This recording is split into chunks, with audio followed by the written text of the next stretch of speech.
Sehebat itukah aku laku, rekening nasabah pinjol diblokir. Ya, ini adalah sesuatu yang lagi rame dibicarakan. Nggak tahu ya siapa pertama kali yang menyebarkan, karena nggak si aku laku, nggak Kredivo, nggak si Shopee, itu banyak yang saat ini sedang galbah itu ketakutan karena rekening diblokir. Nah, ini usut punya usut mungkin ada beberapa oknum yang sengaja menyebarkannya dan memang menjadi template target penagihan ya.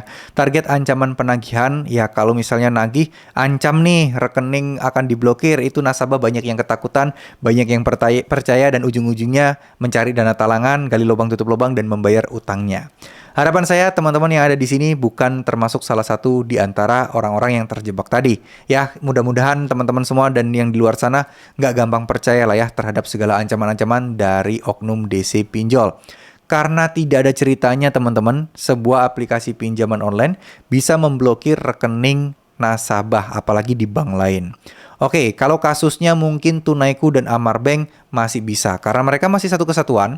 Atau mungkin ya si bank dengan Shopee itu mungkin masih bisa, karena memang satu grup juga. Tapi menurut saya pribadi itu juga nggak bisa dilakukan dengan mudah, dan tentu saja ya hal ini sebenarnya bisa dilaporkan sih, karena tidak ada urusan antara pinjol dengan bank yang bersangkutan, karena kita minjamnya kan bukan di bank yang bersangkutan. Harusnya ini udah jadi beda izin kan, beda beda lini bisnis kan, nggak bisa disangkut pautkan seperti itu. Kecuali memang ada agreement atau perjanjian di belakang. Tapi tetap nggak bisa sebuah aplikasi pinjol itu memblokir rekening nasabah di bank lain yang memang tidak bekerja sama atau tidak jadi satu perusahaan. Saya rasa bank juga tidak mungkin share data. Pinjol juga nggak mungkin bisa meminta bank untuk membuka data dari nasabah tersebut, karena ya memang itu sifatnya kan rahasia dan ya nggak boleh disembarangan dikasih ke orang-orang atau ditunjukkan ke orang-orang ya. Jadi kalau buat saya pribadi, buat teman-teman mungkin yang saat ini sedang telat bayar atau gagal bayar, nggak usah khawatir sih.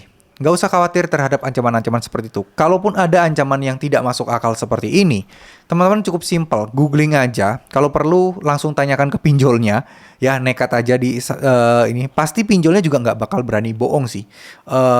Kayak di Shopee ya, misal Shopee chat atau aku laku chat, bilang kayak gitu. Emang iya, kalau saya nggak bayar rekening tabungan saya bisa aku laku blokir gitu ya. Itu pasti mereka juga bingung tuh jawabnya. Mau dia jawab iya, itu nanti ada bukti konkret yang bisa dilaporkan kalau melakukan penipuan gitu ya. Tapi kalau jawab enggak, itu ya nanti DC-nya itu usahanya lagi jadi sia-sia. Serba salah memang. Tapi ya nggak apa-apa. Sekali lagi, masalah pinjol itu resikonya nggak berat. Yang berat itu adalah melatih mental kita menghadapi segala ancaman-ancaman kayak gini. Tekanan-tekanan kayak gini itu yang berat memang. Itu nggak semua orang bisa.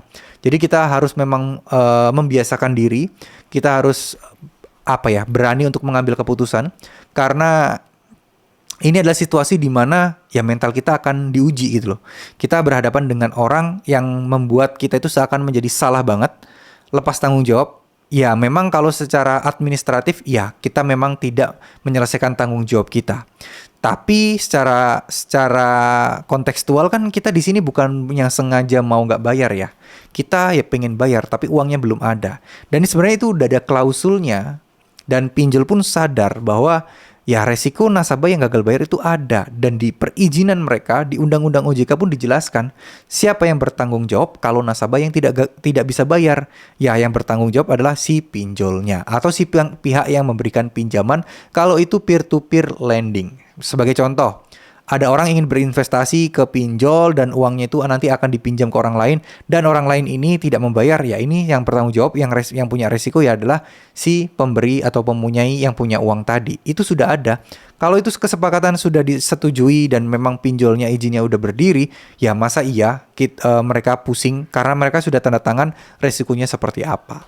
Ya, oke, sekali lagi, kalau dibilang aku laku, Kredivo, apapun, pinjol apapun itu yang katanya bisa memblokir rekening bank kita, ya itu menurut saya bohong, nggak bener. Belum terbukti sampai saat ini juga, dan saya rasa bank juga nggak semudah itu untuk melakukan pemblokiran rekening nasabah. Ya, terima kasih. Wassalamualaikum warahmatullahi wabarakatuh.